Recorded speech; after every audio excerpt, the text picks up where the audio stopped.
Aladdin అద్భుత దీపం 6వ భాగం. 6వ భాగం చెప్పుకుపోయే ముందర 5వ భాగంలో ఏం జరిగిందో తెలుసుకుందాం. తన కుమార్తెను అల్లాదీన్కిచ్చి చేస్తానని మాట ఇచ్చి 3 నెలలు గడువు అడిగిన రాజుగారు మంత్రి మాటలు విని అన్న మాట కాస్త తప్పి గడువు లోపలనే తన కుమార్తెను మంత్రి కొడుకుకిచ్చి పెళ్లి చేసేశాడు.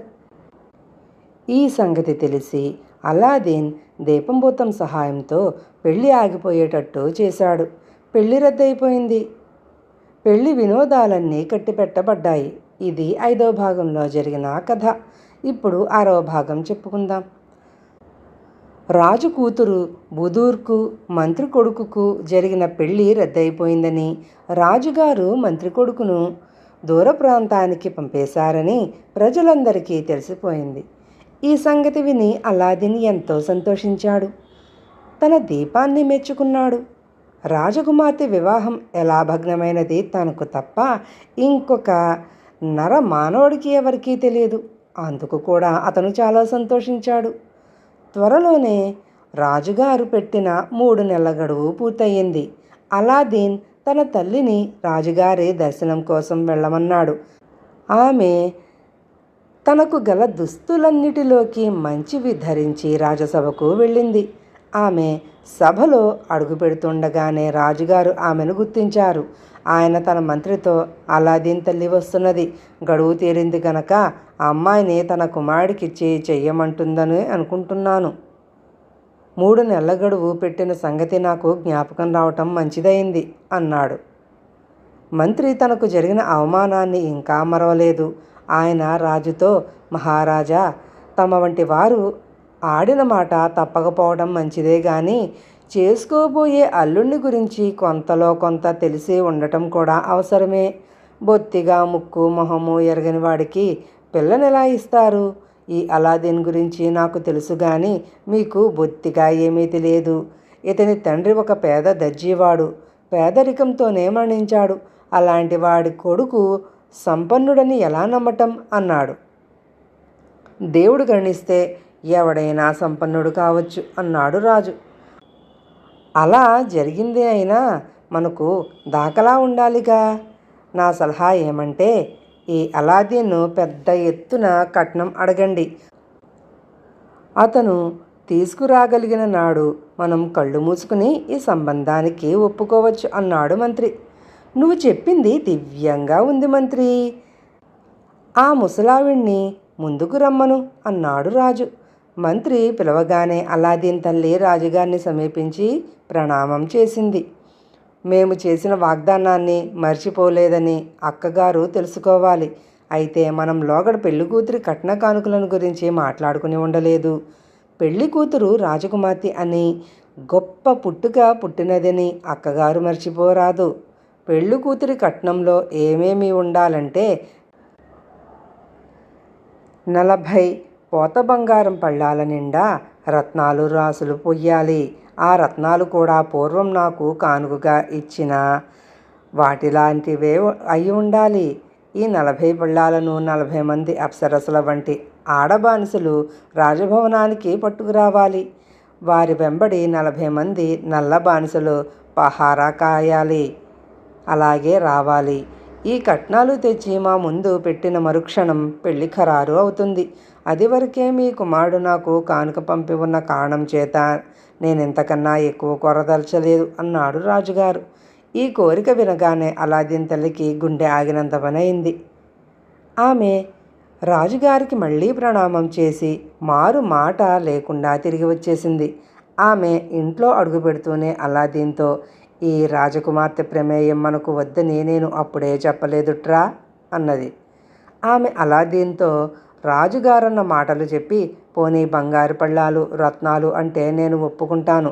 నువ్వు అసలే పిచ్చిలో ఉన్నావు గనక ఆ భూగర్భంలో ఉన్న గుహకు వెళ్ళి చెట్ల మీద కాసే రత్నాలు ఒలిచి తెస్తావు.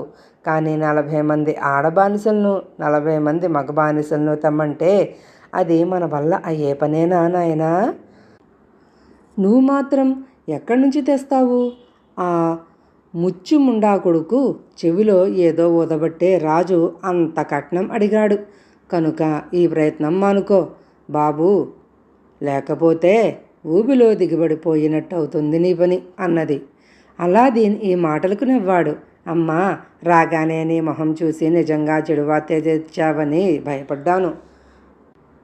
కానీ ఉత్త పుణ్యానికి నువ్వు ఇలా కంగారు పడుతున్నావని నాకిప్పుడు తెలిసిపోయింది. నేనివ్వగల దానిలో రాజుగారు అడిగినది ఎన్నో వంతు. అందుచేత నువ్వు నీ పిచ్చి అనుమానాలన్నీ కట్టిపెట్టి ముందు వంట చెయ్యి. నాకు ఆకలి దహించుకుపోతున్నది. ఇక రాజుగారి మాటంటావా? అదంతా నేను చూసుకుంటాలే అన్నాడతను తల్లితో. తల్లి తన పని మీద అవతలికి వెళ్ళగానే అలాదీన్ తన గది తలుపు గడియపెట్టి లాంతరు తీసి రుద్దాడు. వెంటనే భూతం ప్రత్యక్షమై ఏం సెలవు అన్నది. అలాదీన్ భూతంతో రాజుగారు కోరిన కట్నం మాట చెప్పి 40 పోత బంగారపు పళ్ళాల నిండా రత్నాలను 40 మంది ఆడబానిసలను మగ బానిసలను హాజరు పెట్టమని ఆజ్ఞాపించాడు. భూతం అదృశ్యమై మరుక్షణమే అలాదీన్ కోరిన వాటితో సహా హాజరయ్యింది. 40 మంది ఆడబానిసలను గోడ వెంబడి నెత్తిన పోత బంగారు పళ్ళాలతో సహా వాటి నిండా పెద్ద పెద్ద రత్నాలతో సహా నిలబెట్టి అలాదీన్కు చూపించింది.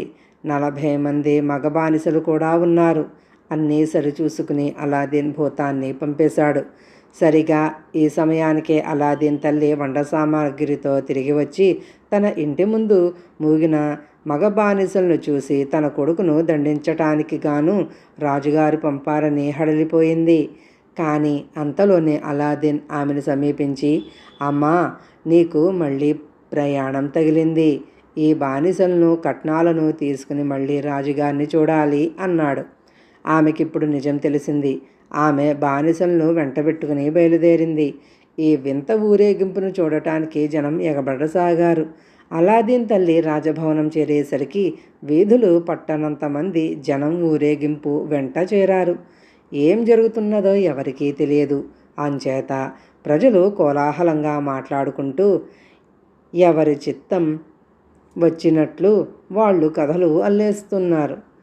అందగత్తెలైన బానిసలు, వారి నెత్తిన ధగధగలాడే బంగారు పళ్ళాలు, వాటిలో కుప్పలుగా పోసి కిరణాలు వెదజల్లుతున్న అపూర్వమైన రత్నాలు, ఇవి మాత్రం ప్రతి ఒక్కరికి అర్థమయ్యాయి. ఈ వైభవమంతా చూసి కొందరు ఎవరో గొప్ప రాజుగారు నగరానికి వచ్చారని పుకారు లేవదీశారు. ఆడబానిసలు రాజద్వారం ప్రవేశించేటప్పుడు ద్వార రక్షకులు వారిని ఆపడానికి ప్రయత్నించకపోగా కంగారుపడి పక్కకు తొలగి దారి ఇచ్చారు. రక్షకభట నాయకుడు మొదటి నీగ్రో బానిసను చూడగానే నీగ్రోల చక్రవర్తి అనుకుని వంగి సలాము చేశాడు.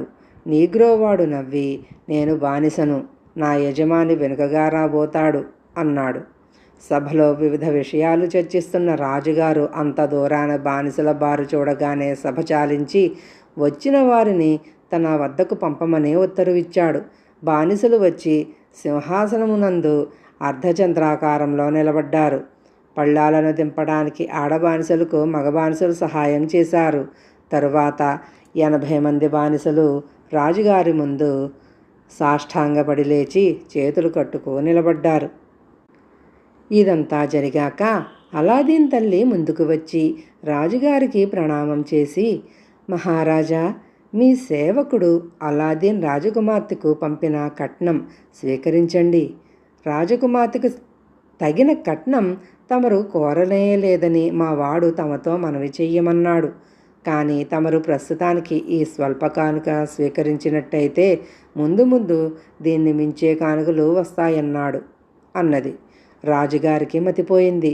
ఆయన సింహాసనం మీద చేరగిలబడి నోట మాట లేక రత్నరాశులకేసి బానిసలకేసి బిత్తరపోయి చూస్తూ అలాదీన్ తల్లి అన్న మాటలు కూడా సరిగా వినలేకపోయాడు.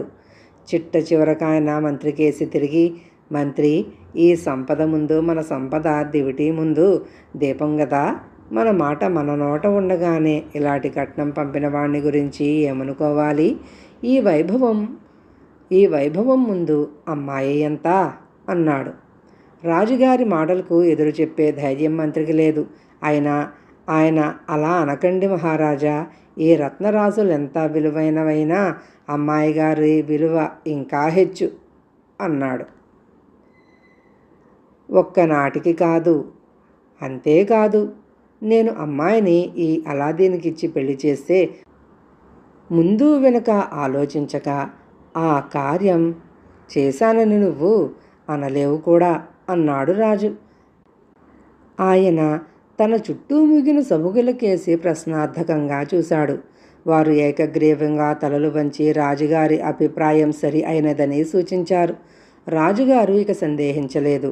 అలాదీన్ తన కుమార్తెకు ఎలాంటి భర్త అవుతాడో అన్న అనుమానం కూడా ఆయనకు కలగలేదు. ఆయన అలాదీన్ తల్లికేసి తిరిగి, అక్కగారు, ఈ క్షణం నుంచి నీ కొడుకు అలాదీన్ నాతో సమమైన వంశగౌరవం గలవాడు, నా బంధుకోటిలో వాడు. అతన్ని ఎప్పుడు ఆలింగనం చేసుకుంటానా, ఎప్పుడు నా కుమార్తెనిచ్చి పెళ్లి చేస్తానా అని తహతహలాడిపోతున్నాను అన్నాడు. అలాదీన్ తల్లి రాజుగారి వద్ద సెలవు తీసుకుని వాయువేగంతో ఇంటికి తిరిగి వచ్చి కొడుకుతో జరిగినదంతా చెప్పింది. తాను ఎంతో ప్రయాసపడ్డ మీదట తన కోరిక సిద్ధించినందుకు అలాదీన్కు పరమానందమైంది. కానీ అతను ఈ ఆనందాన్ని పైకి కనబరచక, అమ్మా, ఈశ్వరుడి అనుగ్రహం వల్ల, నీ ఆశీర్వచనం వల్ల, నువ్వు పడిన శ్రమ వల్ల ఇది సాధ్యమయ్యింది అని తల్లికి తన కృతజ్ఞత తెలుపుకుని రాజుగారిని చూడబోవటానికి ప్రయత్నాలు ప్రారంభించాడు. అతను ఒంటరిగా తన గదిలోకి వెళ్ళి మరోసారి దీపం భూతాన్ని రప్పించాడు. భూతం రాగానే అతను, భూతమా, నా చేత చక్కగా స్నానం చేయించి ప్రపంచంలో ఏ మహారాజుకు లేని ఉడుపులు కట్టబెట్టు అన్నాడు. భూతం అతన్ని తన భుజాల మీద ఎక్కించుకుని ఒక్క క్షణంలో ఒక స్నానశాలలో దింపింది. అటువంటి అద్భుతమైన స్నానశాల ప్రపంచంలో ఎక్కడా లేదు. అది స్ఫటిక లాంటి చలవరాతితో నిర్మించినది. అందులోని స్నానాల తొట్లు రోజా రంగు యమునా రాళ్లతోనూ తెల్లని పగడపు రాళ్లతోనూ కట్టారు. వాటి చుట్టూ నవరత్నాలు పొదిగారు. అక్కడ అనేక భూతాలు అలాదీన్కు ఒళ్ళు పట్టి పన్నీట స్నానం చేయించాయి. దీని ఫలితంగా అతని శరీరానికి గులాబీ పువ్వు ఛాయ వచ్చింది. తరువాత అతనికి అపూర్వమైన దుస్తులు తెచ్చి ఇచ్చారు.